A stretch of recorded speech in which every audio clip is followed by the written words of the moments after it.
تھے کہ اہل سنت کے نام سے بہت سارے فرقے وجود میں آ چکے ہیں، یا کچھ وہ ہے جو اہل سنت نہیں کہلاتے، اپنا نام اور ٹائٹل انہوں نے الگ بنا رکھا ہے.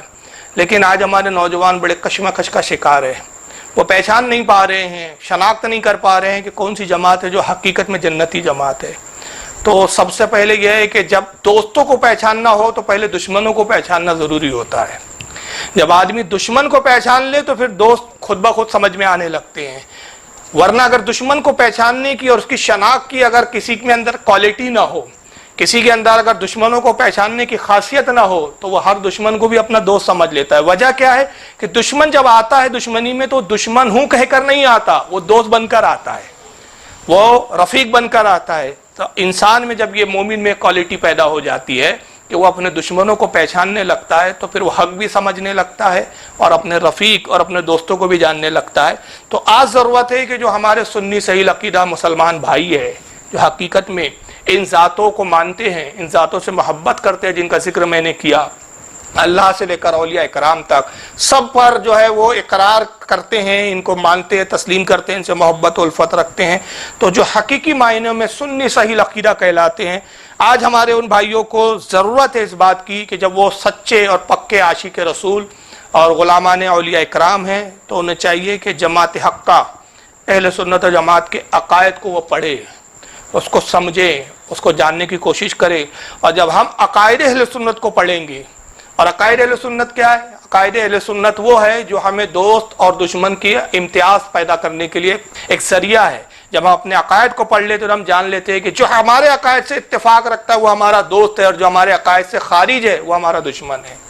تو آج ہمیں اگر اپنے دشمنوں کو پہچاننا ہے تو ہمیں جو پیمانہ ہے ہمارے بزرگان دین نے، علماء نے، صحابہ نے، رسول اللہ نے جو عقائد کے نام پہ ہم کو پیمانے دیے، ان کی روشنی میں، ان تھرمامیٹر اور ان پیمانوں کی روشنی میں، ان کے ذریعے جو ہے ہمیں اپنے دشمنوں کو پہچاننا چاہیے اور ہمیں جو ہے اس کی صلاحیت پیدا کرنی چاہیے. تو ہمارا اصل دشمن کون ہے؟ میں آج یہاں چند دشمنوں اور چند دوستوں کا بھی جو ہے یہاں ذکر کروں گا. تو یاد رکھیے کہ ہمارا اصل دشمن وہ ہے جو اللہ اور اس کے رسول کا دشمن ہے. اس سے تو کسی کو انکار نہیں ہوگا نا بھائی. جو رسول کا دشمن ہو وہ ہمارا دوست نہیں ہو سکتا، جو اللہ کا دشمن ہو وہ ہمارا دوست نہیں ہو سکتا. تو وہ جو اللہ کا دشمن ہے وہ حقیقت میں ہمارا دشمن ہے، جو رسول اللہ کا دشمن ہے وہ ہمارا دشمن ہے. اور اس کو ہمیں پہچاننا ہے کہ ہمارا دشمن کون ہے تاکہ ہم اس کے فریب سے بچے. تو قرآن عظیم واضح کرتا ہے کہ تمہیں دوست اور دشمن میں امتیاز کرنا پڑے گا، ورنہ اس وقت تک تم مومن نہیں ہو سکتے جب تک تم اپنے اندر دوست اور دشمن کو پہچاننے کی صلاحیت پیدا نہ کر لو. چنانچہ یہی پارہ نمبر 28 ہے، سورہ مجادلہ ہے، آیت نمبر 22 ہے. رب تبارک و تعالی ارشاد فرماتا ہے لا تجدوا قوما یؤمنون باللہ والیوم الآخر یوادون من حاد اللہ ورسولہ ولو كانوا آباءهم او ابناءهم او اخوانهم او عشیرتهم. اللہ فرماتا ہے کہ تم نہ پاؤ گے ان لوگوں کو جو دعوتوں کرتے ہیں، اعلان تو بڑھ چڑھ کے کرتے ہیں کہ ہم ایمان رکھتے ہیں اللہ پر اور ایمان رکھتے ہیں ہم یوم آخرت پر، یعنی قیامت کے دن پر، حساب کے دن پر. اللہ پر ایمان رکھتے ہیں، آخرت کے دن پر ایمان رکھتے ہیں، مگر رب فرماتا ہے کہ وہ مومن نہیں ہوں گے، تم ان کو مومن نہیں پاؤ گے.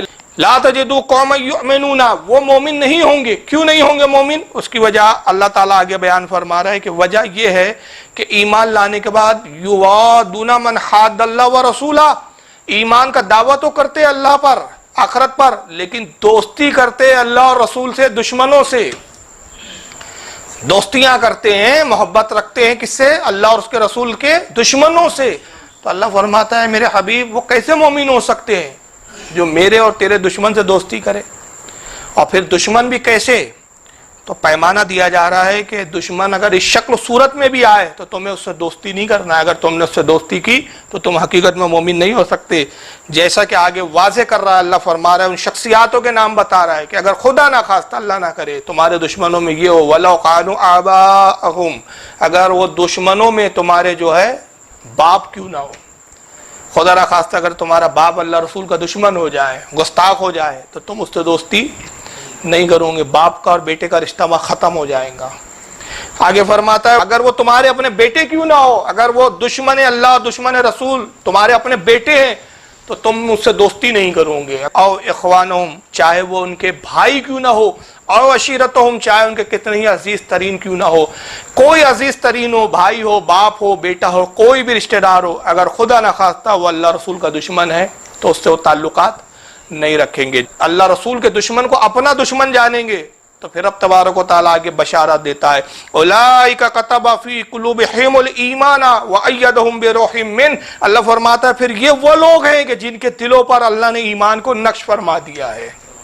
جب یہ منزل پر تم آ جاؤں گے کہ اللہ رسول کے دشمنوں سے قطع تعلق کر لوں گے تو تب تمہارے دلوں پر ایمان کو نقش کیا جائے گا. تمہارے دلوں پر ایمان کو جیسے کہ نقش کرنا ہے، انہیں کھود دیا جائے گا. جیسے پتھر پہ کوئی چیز کھود دی جاتی ہے، نقش کر دی جاتی ہے جو مٹائی نہیں جا سکتی، ویسے ایمان کو نقش کر دیا جائے گا. اور صرف ایمان کو نقش کرنا ہی نہیں کیا جائے گا بلکہ آگے یہ بھی بشارت دی جاتی ہے وَأَيَّدَهُمْ بِرُوحٍ مِّنْهُ، اور اللہ تعالیٰ فرماتا ہے کہ روح قدس سے تمہاری مدد کی جائیں گی.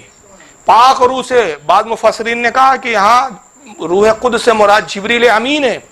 تم ایسے مومن ہو جاؤں گے کہ تمہارا مددگار جبریل امین ہوں گا. وَيُدْخِلُهُمْ جَنَّاتٍ تَجْرِي مِن تَحْتِهَا الْأَنْهَارُ خَالِدِينَ فِيهَا، اور رب فرماتا ہے کہ پھر ہم ان کو ان جنت کے باغوں میں لے آئیں گے. موت کے بعد، انتقال کے بعد جنت کے ان باغوں میں ہم لے آئیں گے جس کے نیچے نہریں روا دوا ہیں. دودھ اور شہد کی نہریں جس جنتوں میں بہہ رہی ہے. خالدین فیہا، اور جب ایک بار جنت میں آ جائیں گے تو دوبارہ پھر وہاں سے نکالے نہیں جائیں گے، بھگایا نہیں جائیں گا.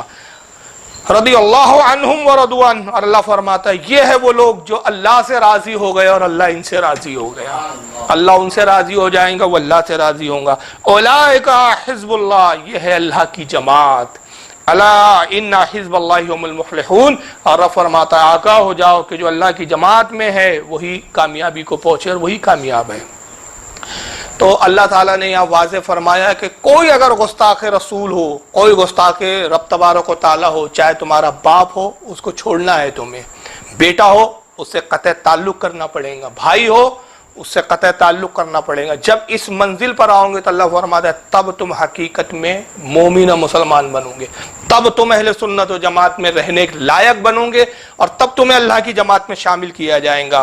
تو آج میں وضاحت میں زیادہ نہیں جانا چاہتا ہوں کہ گستاخ کون ہیں اور کس طرح کی گستاخیاں ہوتی ہے. آپ اس طرح کی تقریریں سنتے ہیں. یہاں میں مختصر اس موضوع کو، اس سیشن کو اس بات پہ ختم کرتا ہوں کہ ہم اللہ کی پناہ چاہتے ہیں. ہم اللہ کی پناہ چاہتے ہیں وہابیوں سے اور دیوبندیوں سے.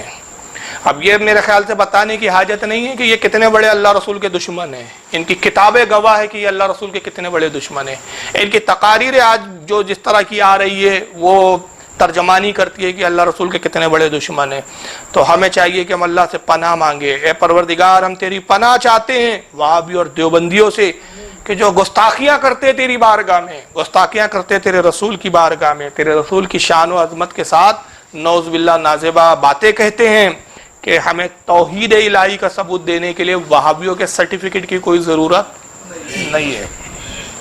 انہوں نے جو توحید کا ٹھیکہ لے رکھا ہے اور توحید کی آڑ میں خود انبیاء کے گستاخ بن گئے اور ہمیں جو ہے وہ نعوذ باللہ من ذالک مشرک اور اسلام سے خارج بتاتے ہیں. تو الحمدللہ حقیقی توحید پر ہم قائم ہیں اور ہم توحید پر ہیں، ہم نبوت کو کما حقہ مانتے ہیں. اس کے سرٹیفکیٹ کی ہمیں وہابیوں سے کوئی ضرورت نہیں ہے. ہم اللہ کو ایسا ہی مانتے ہیں جیسے رسول نے بتایا، اور ہم رسول اللہ کو ایسا ہی مانتے ہیں جیسے پروردگار عالم نے اپنے نبی کی شان کو بتایا. ہم خدا کو رسول کے بتانے کے مطابق مانتے ہیں اور رسول کو اللہ کے بتانے کے مطابق مانتے ہیں.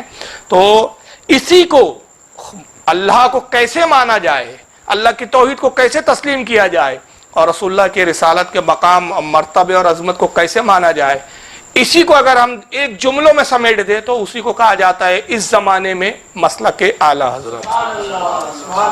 مسلک اعلیٰ حضرت ہی در حقیقت اہل سنت و جماعت کا دوسرا نام ہے. اس وقت ہماری پہچان ہے یہ مسلک اعلیٰ حضرت جو ایک کوئی فرقہ نہیں ہے. یاد رکھیے یہ کوئی فرقہ نہیں ہے. مسلک اعلیٰ حضرت نہ مذہب ہے بلکہ یہ اہل سنت و جماعت کا وہ نام ہے کہ جو دوسری جماعتوں سے ہمیں ممتاز کر دیتا ہے. کیونکہ بہت سے جھوٹے دعوے دار جو گستاخیاں کرتے ہیں مگر انہوں نے بھی اپنا ٹائٹل اہل سنت و جماعت لگا رکھا ہے، ان سے امتیاز کے لیے ہم نے جو ہے اس دور میں ہمارے بزرگوں نے ایک اصطلاح دی کہ حقیقی اہل سنت کون ہے، تو وہ جو مسلک اعلی حضرت کا ماننے والا ہے۔ اور مسلک اعلی حضرت کیا ہے؟ تو میں مسلک اعلی حضرت کی ایک جملے میں تعریف کروں تو یہ کہ منشائے الہی